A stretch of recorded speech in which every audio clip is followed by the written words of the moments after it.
Hi, Ben. Hi, Carl. I think that you're perfect. I'm definitely not perfect. Is anyone perfect? Are your songs perfect? No, they're not perfect. It's like how can we so aggressively shoehorn a transition and intro into talking about perfectionism today? And I wanted to see how can I make you feel very uncomfortable and Right. also It's becoming a make theme at the people. beginning of these episodes. It is a Yeah. weekly challenge for me But how do I make you feel uncomfortable? by not being here. Aw. Okay, so we're here. We're all comfortable. And nobody is perfect. Even if you're close, Carl. Even if you're a close second to perfect. Yeah, which obviously I am. Um, Obviously. Yeah. yeah, Listen, obviously. you don't want to hire a perfect mixing engineer, but you do want to hire an almost perfect mixing engineer. Is that Well, how it on that works? one, sure, sure. So on this incredibly stumbly note, we want to talk about perfectionism and how to get over it. That's kind of our topic for today. And this was an idea that Ben originally proposed to me, but obviously this is something that I think most creatives go through, or at least have gone through at some point in their career. Yes. Um, so my first question, actually, Ben, is why perfectionism? Like, what sparked the idea of having that be a topic for today? Well, the same way that we did the episode about consistency, because you were asked by Abby from Safari Pedals blog to talk about how you get consistent mixes. I was asked by Abby about overcoming perfectionism. So I was just kind of inspired by that to talk about this conversation, because I think it's important and definitely something that, I mean, I'm sure everyone has dealt with it, but I feel like me in particular has dealt with it as, like, oldest child perfectionist kind of tendencies as a person. And definitely uh I feel like I've let go a lot of from all those things. I'm in a much better place than I used to be. Um and so maybe we could shed some, wisdom on this, and, wax poetic, and hopefully inspire people to get over it. I don't know. Yeah. So, okay, I'm gonna prod you a little bit. So, you were saying Mm, that it used to be a lot worse. Like, you used to be much more perfectionist. So, two-part question. two One, part. Yeah, okay. what did your perfectionism look like? Like, where did it kind of come up in your creative process? And then the part two of the question is, what was the first moment or realization that flipped the switch for you and enabled you to start to overcome the perfectionism? Hmm. Okay, the first part is easier to answer. Part one, I think it definitely played out in EQing, like, sources. Like, I would just EQ things bananas, because I would hear all these, like, little frequency issues, and I would just dip them out. And also, I was doing a lot of, like, kind of recordings on the go, mobile recordings and random spaces, which was amazing for learning, but also, like, posed lots of problems because they weren't perfect spaces, or they weren't sound treated well enough. But this kind of, like, made me get into a thing where I would just, EQ like crazy. And when you process so much, it usually makes things worse. Like, there's, like, a limit to how far you could push things. I think I saw you talking on Mike and Davina's podcast about, like, how you don't want to push every plugin to the max. You want to do everything a little bit. And boy, did I learn that, the hard way, by just doing it too many times, of just, like, EQing the crap out of something, and then you bypass it and you realize, like, it just didn't sound good anymore. Like, you've lost the life because you've just gone too far. So just because you hear a problem doesn't necessarily mean you need to address it.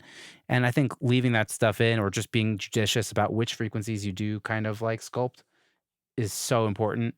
And as time has gone on, and you make more records and you mix more records, you just kind of figure out what to do, because you just have done it so much. Um, so there are other things that perfectionism played in. Like, I think tuning vocals, like, I would overtune vocals, or I would just, like, you know, you wouldn't necessarily let. I don't know. There's something you don't. Not everything needs to be perfectly tuned. I guess it depends on the genre, but, like, Yeah. Sometimes you wanna let things really be natural, and, you know, when you're at a certain point in your journey as a producer, you kind of, like, try to cross all the T's and dot all the I's with all these things, and you just and sometimes you could lose the life, and again, it's so genre dependent and so, like, stylistic, but for me at least, I think I do much less of that now, and I'm way happier with the way things sound. So, yeah. Do you think it was because I'm thinking about this for myself and like the ways that I'm going to restart that, Gavi, sorry. So I've been thinking about how it came up for me, like how perfectionism affected my process as well. And what you're saying about how you would, you would be over EQing things and you'd be like over tuning things. Do you think that there's an element of when we're still learning and we're still developing these skills, we almost feel like we have to prove to ourselves that we can do it? Mm, Like yeah. that's why we're trying to, we're trying to get all of the vocals to be really in tune because we see it as maybe a subconscious challenge, but we're trying to say, okay, no, I'm not going to be beaten by this vocal. And for some reason, the goal of having it be, air quotes, mathematically in tune is something that is quantifiable and something that we can aim for, even though we're missing the mark from an artistic and creative standpoint. Yeah, it's like we're trying to prove to ourselves. It's like an ego thing, and also to the client that we're working with of like, "Hey, like, I can do these things," you know? I definitely resonate with that. Yeah, I think there was definitely a time where I was just trying to prove to everyone that I could do this, you know? And Yeah. also prove to myself like, "Oh, I do hear all these things. I can make these improvements, even if they weren't always helping." Yeah. So then back to my, part two question. Was there a moment or maybe a better way to ask it, was there a song that you were working Mm. on that you had that aha moment of holy crap, I need to stop EQing this stuff so much? And I'm sure you probably had that realization a couple times before that, but there's probably a song or a moment that made you not just realize you're doing too much, but gave you the motivation to make that change and to actively reel yourself in and stop yourself from overdoing it. Mm. I'm thinking of one song from, like, maybe 6 years ago or 7 years ago, where I just couldn't get the guitar to sound 100% how I wanted it to. There was, like, one frequency that was a little bit resonant, and, I don't remember exactly what I did, but I was also using, like, stock EQ in Logic back then, which has more artifacts than the Pro Q. Like, I get away with a lot more with, like, a Pro Q3 than I can with the Logic EQ if you're going crazy with EQ, which you shouldn't probably do, but if you were doing it, and there was like one area that I just couldn't fix, and every time I fixed it, it just made the guitar sound really, you know, bad and lame, and then I would let it back in, and it would be like a little bit annoying, but the guitar still had life to it, and I think that was like a moment of realization of like you don't have to fix everything. Um, that's like one moment, and more recently, I think it was like maybe this is maybe 4 or 5 years ago where I was using Soothe on my friend's vocal, and, it just took out too much of the life from his vocal because we were just trying to fix a resonant frequency that he naturally has in his voice, and, like, it just would've sounded cooler if we had kinda let it be and, like, just, like, let his voice, like, um, really ring out the way it was supposed to, instead of, like, trying to fix it with, like, technology that made it actually sound more lifeless. So, those are kinda, like, 2 examples that I'm thinking about that, yeah, like, less was more.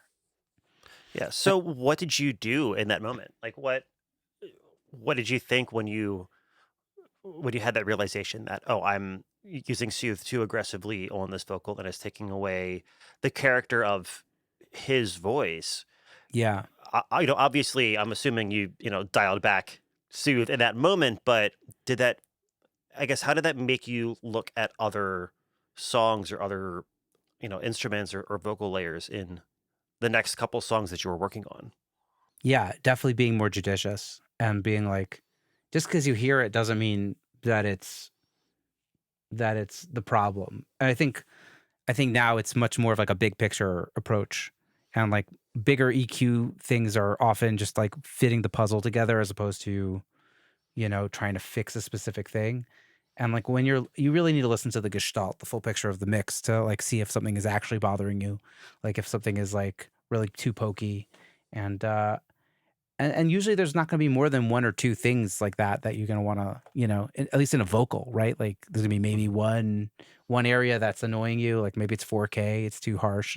Like I don't know, but it's not usually all of those things that you're listening to because you can hear them. And so just have to be judicious and look at the big picture.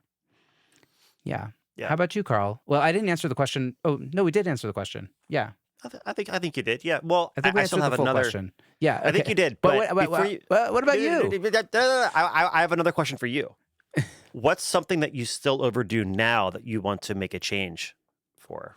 That's a weird way to ask the question. Let me rephrase that. Is there Um, something I'm still perfectionistic about now? yeah. Is there something in your process now that you're still a perfectionist with that you know you need to make a change, but you just haven't Hmm. done that yet? Wow, it's a it should be a good question, but it is a good question. Um, I'm sure there Thanks. is, but I don't think I'm doing that right now, but I probably am, and I'm not aware of it. So, I think I'm very much aware of perfectionistic tendencies, and I try to avoid them. And yeah, it might not be something technical at this point. It might be more like me being maybe it's like in the mastering stage and me being a perfectionist of like not letting go of a master perhaps and like making adjustments to a mix to make the master sound better. Maybe that's it. But I think I'm pretty dialed in what I want. So it's interesting. I was talking to Travis, our mutual friend Travis Ferens, because he had this video he just put up about is mastering dead. And I was asking him how often he asks mastering engineers for like revisions. Because I said it probably like 30 to 50% of the time. And he said, yeah, that sounds about right. So I think we're on the same page maybe about like we probably know what we want out of a master. So maybe I'm not being a perfectionist or maybe I am. I don't know. Good questions. But Yeah. yeah, that's about as good as I can answer that. I'm not sure. Well, what if we zoomed out a bit and not just with your mixing, but just like with your business? Like with as a freelance engineer, is there anything that you're perfectionist about, even if it's not with the music itself? Maybe it's with the way that you, I don't know, write emails or make social Mm. media content. I'm just curious if there's anything else that's still kind of, Oh, I'm sure there you know, are. beating I'm you sh- up. I'm sure I'm too perfectionistic to do as many social media posts as you might want me to do, let's say. Or and I'm sure that I'm probably perfectionistic about WhatsApp messages and just like messages with clients in general to make sure that I'm making like I want to always give the clients I'm working with like a positive interaction and make them feel like I'm there for them and care for them. And so maybe I spend too long thinking about how to respond to messages to make sure that they understand at all times that I'm there for them and have their back because that's kind of my like thing. Um yeah, like I always want the artists I'm working with to feel like I'm on their team and I'm there for them. And so I probably spend more time thinking about how I don't know, respond to something in a text than maybe I should. I don't know. Does that count? Is that too much? Is that Yeah, like even a yeah. thing? No, that does. So, and I think in a way that highlights I think the kind of like, I don't want to say blurry line or maybe the intersection or the overlap between perfectionism and procrastination. Go on. I'm thinking too, like like when it comes to sending messages, right? Like when it's making sure that we're crafting the WhatsApp messages properly, like you were saying, or how you were saying that you're not making as many social media posts as you know that I'm gonna constantly poke you and harass you to start doing. Um, I I I think. As long as it's not a Facebook Yeah. poke, it's okay. Oh God, that's not still a thing, is it? That can't still be a thing. Turns out it's still a thing. My wife was telling me that somebody poked her recently. I'm like, who pokes on That Facebook? Yeah. It's like this is the only person that I know that ever poked and still pokes. yeah. that is something. That's weird and a side tangent. Go Yeah, it's on. very yeah, I don't know how to feel right now. Um, Social of media. all the things You yeah. poking me about social media. Go, go, go. Okay, poking you about social media. But I know like one of the things where that I've always noticed is that there is kind of like a connection between perfectionism and procrastination, and they kind of feed each other. I think, especially for creatives, where we we want to start doing more social media content for our business, but we don't because we get in our heads about how great it has to look or how smart we have to sound or Mm. what the lighting is like or what the sound is like or the well, maybe I should wait till after I clean up the studio or wait till after this or whatever, and we find reasons to put it off.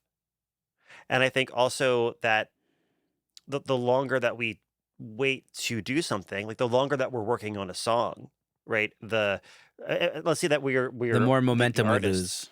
The more momentum we lose, Yeah.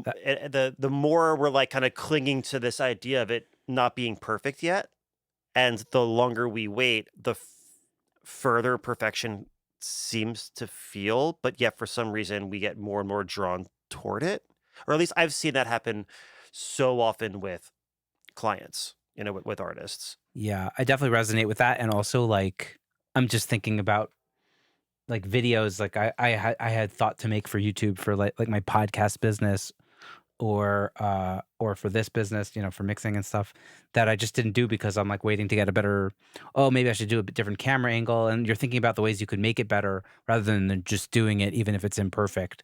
And like, think about how many videos I could have made that I never made because I was just thinking about, well, it could be done better. So I probably should wait till I have that up and running. And Yeah. yeah, totally. Which yeah, and Great. that's why I was kind of saying it. They kind of feed each other. Like the perfectionism feeds the procrastination, and the procrastination Hmm. feeds the perfectionism, and it's just this Vicious, ugly vicious cycle. cycle. So let's talk about how does perfectionism play out in your work these days? Yeah, you know what? We started with you in the beginning, right? And like what you're a perfectionist about, and then what you started to change, and then what you're a perfectionist about now. So let me do it in reverse. So let me start with now and kind of like work my way back. Okay. Just rather than like shifting back to like young Carl. Um, but I think the much like you, I think the perfectionism in my life and in my creative process has very much seceded back out of the way, and it hasn't really stopped me as much. The procrastination is still definitely there. Um, but one thing that I noticed now that I'm thinking about it, that I still do now, that drives me crazy, and I don't know why I obsess over this because literally nobody cares. Whenever I'm making either a cover for a reel or a social media post, or especially for all the classes that I'm teaching, when I'm making any kind of like slides or graphics to go along with what I'm speaking about, the custom font that I use, that like my Carl Bonner font, for some reason in the software that I use in Adobe XD, whenever I use the apostrophe, it just changes to a different font. Only the apostrophe, and it goes to like Helvetica or something, and it just looks really out of place. So I have to always go back and like manually change it, and then hit like I have to like type it. It'll start in my font. It'll like immediately change to Helvetica or whatever, and then I have to hit Control Z, and it'll go back to my font. And I don't know why. It drives me crazy, and I spend so much time going back and just like fixing the font of apostrophes because I feel like for some reason it's going to be the end of the world if I don't have the right apostrophe. And like as soon as you're talking about you were talking about the ways that you were kind of getting over the over EQing and the vocal tuning, and as soon as I asked you about what you're doing now, I wasn't thinking about the apostrophes before I asked you, but as soon as I asked you, my brain, like, all of a sudden, the spotlight went back on myself, and I was like, "Ah, shit. Why do I do that?" I it's Wow. it doesn't matter. It doesn't matter, Carl. I'm gonna say that so that way when I'm listening back to this episode to make sure the edits are all good. Carl, future Yeah. Carl, hi, hey, hi, future Carl. This is past Carl from Wednesday, May 8th, and I'm Yeah. here to tell you nobody cares about the apostrophe font, Nobody so cares. just stop. In the words of Frozen, let it go. I think one of the things that I was really a perfectionist about, I've been a perfectionist about a whole lot of things in my lifetime. And I've also been incredibly lazy about a whole bunch of things.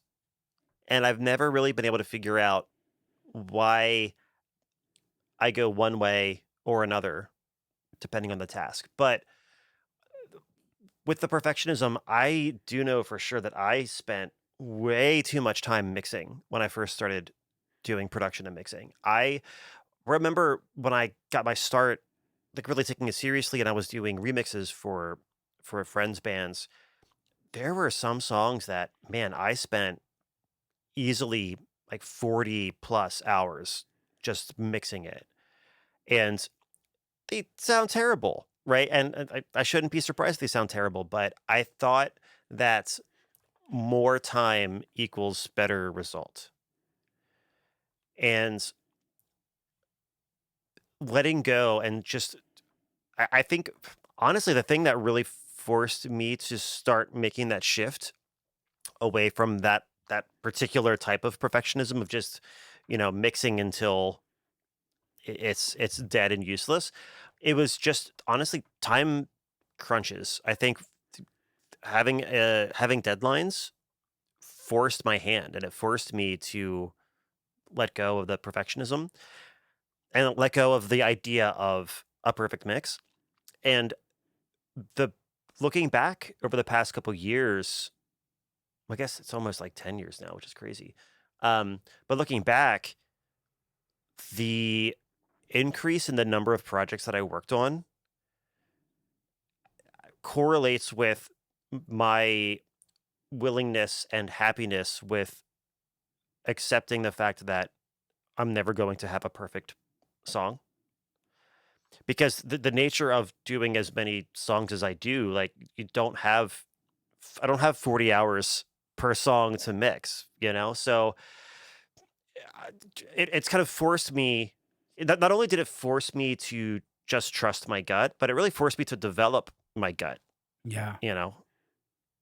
I think having 2 children, that forced me to develop the literal gut, but the figurative gut, like the gut instincts of knowing when it's okay to move on, or at least, as a professional, as a mix engineer working for clients, uh, knowing when it's ready to send to the client to get their feedback. And this goes back to our conversation from a couple weeks ago, talking about how I like to send my mix one when it's at like the 80% mark because I want to make sure I'm getting a vibe check first. I'm not trying to spend way too much time chasing what I think is perfect if what I think is perfect is not what the artist has in mind. Yeah. And that just continues to push me in that direction of getting a mix out the door sooner because I know that it's going to end up being better. The less time I spend on a mix, the better it ends up being.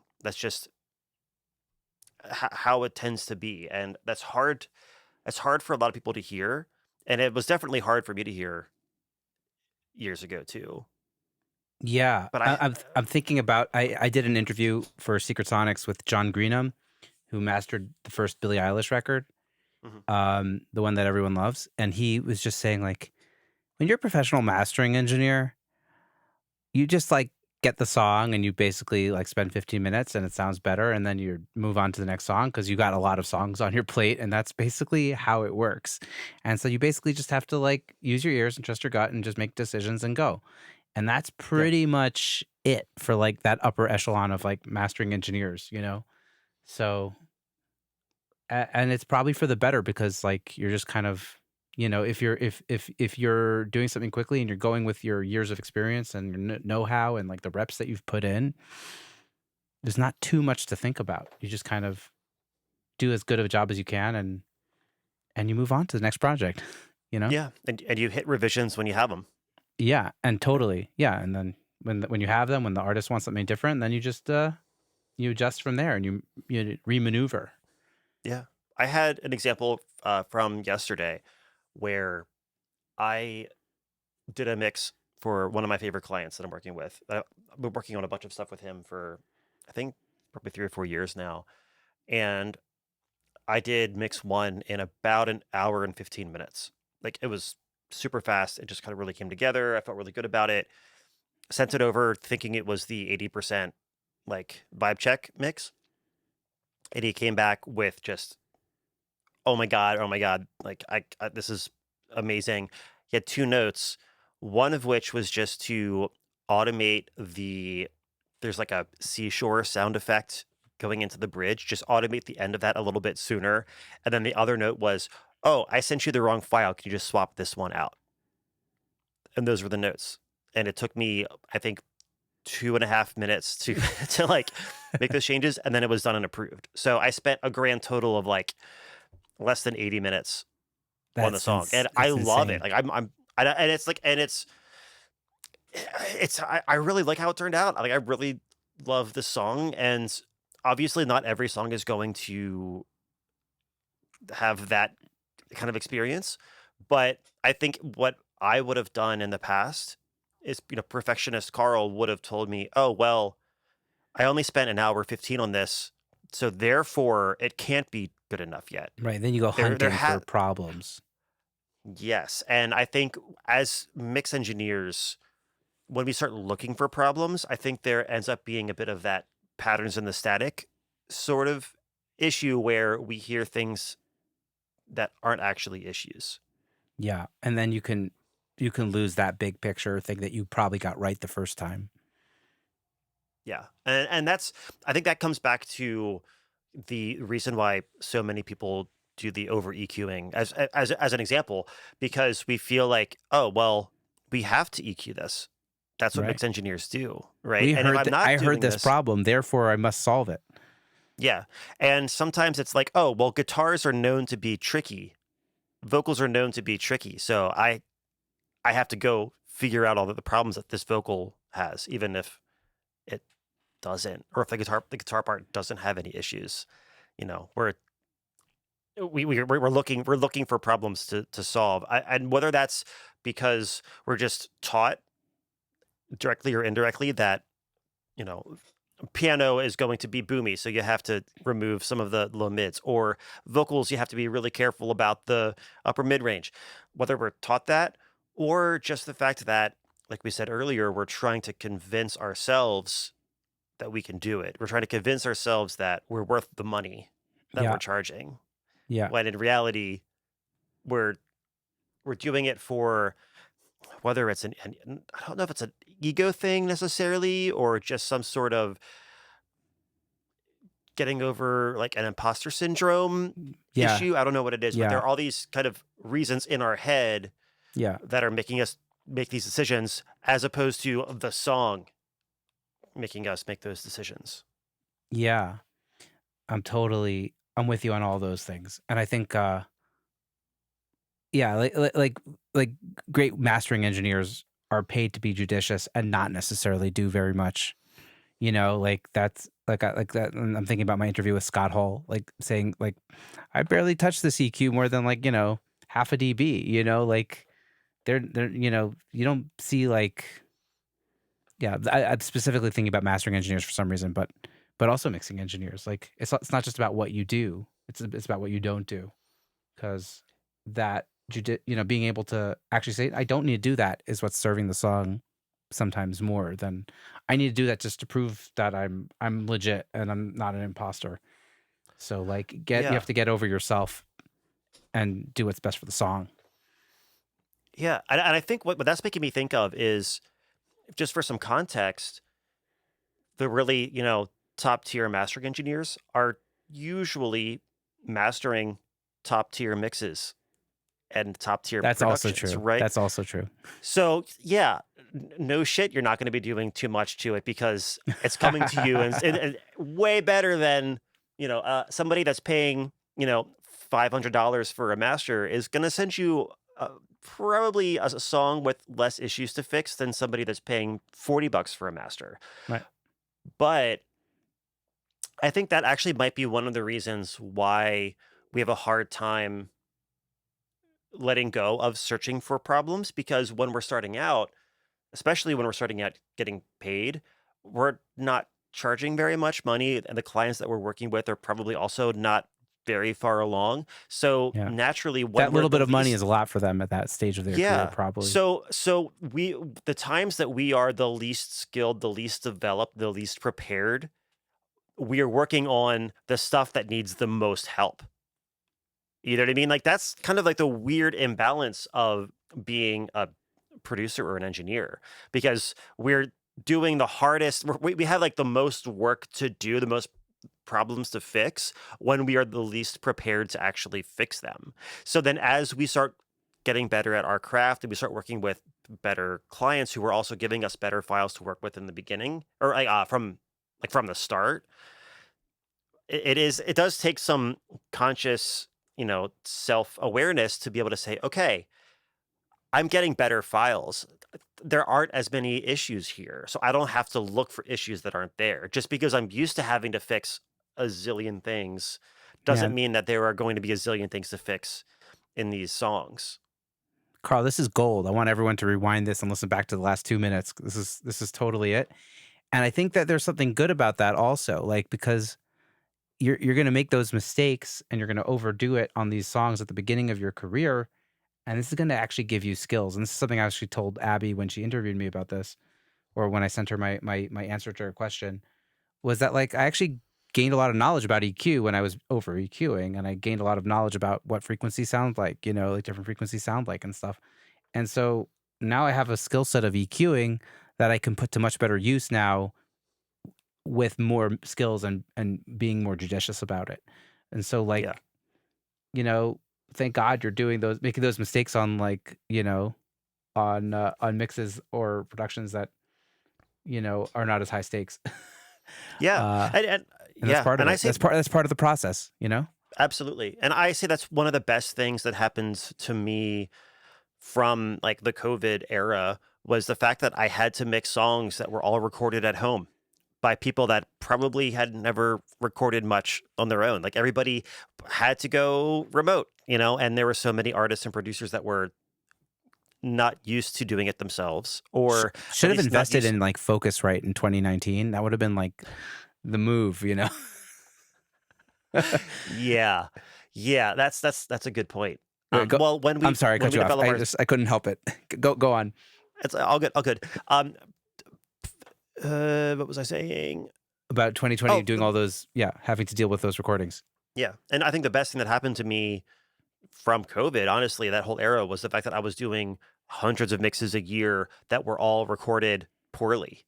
Like, obviously not all of them were recorded poorly, but way more, a much larger percentage of songs and vocals in particular were recorded poorly in 2020 and 2021 than I think any other time in the history of the music industry.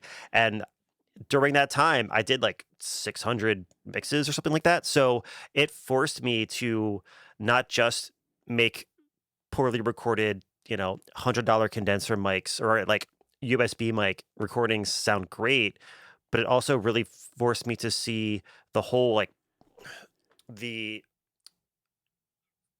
smorgasbord of different types of vocal quality that you can receive as a mixing engineer. And it made me much more aware of the differences. So it made me able to hear a vocal part and know, oh no, this is great. I barely have to touch this. Or, oh good lord, uh, help me please, depending on what it is. And I think that was a really good crash course, not just in mixing poorly recorded vocals, but also being able to tell right away how poorly or how great those recordings are, so I can adjust how heavy-handed I need to be accordingly. Yeah, I love it. That's great. Awesome. Well, I think this is probably I think we're getting towards the end of this episode. Do we want to like put a bow on this episode? I guess like I'll start and maybe you could fill in the end of the bow. Perfectionism is part of the process. Embrace it, learn from it, and then as you go on in the career, and the more things you do, the more you'll sort of rid yourself and relieve yourself of the burden that you feel about perfectionism. Anything I'm gonna else? fight. I'm gonna fight you on one thing. Yeah. I'm not gonna fight you. I'm gonna reframe it. Rather than embracing it, acknowledge it. Mm, I think that's the step. It's like acknowledging that, yeah, there are going to be things that I'm a perfectionist about. Try to be self-aware about it, because then you can start to decide. that's way better. I'm sorry. I didn't mean embrace it. No, Acknowledge I it know. is way, way better. Yes. Well, what we can do is, Gavi, keep this part in, please. No, But no, I misspoke. oh, And oh no, I was gonna say, Gavi, you could keep this in, but then just take me saying acknowledge and just splice it awkwardly in the middle of Ben's sentence, so it just sounds like, yes. yeah. So it sounds There's probably technology to make it sound like you anyway. no, we're not doing that. Sorry, old school Ben is gonna fight AI Carl on this. We're gonna leave Forever. mistakes in. We like the pimples. This is good. This is what it's about. Sometimes Yeah, it's all about the pimples. it's all about the pimples, warts. What do people warts and all? That's what people say. That's the term. That's the terminology. This was fun. Thanks, Carl. Thanks for having this conversation with me. It's good. Thank you for being perfect, even if you don't think you are. Awesome. Thanks so much. Bye, Ben. Bye, Carl.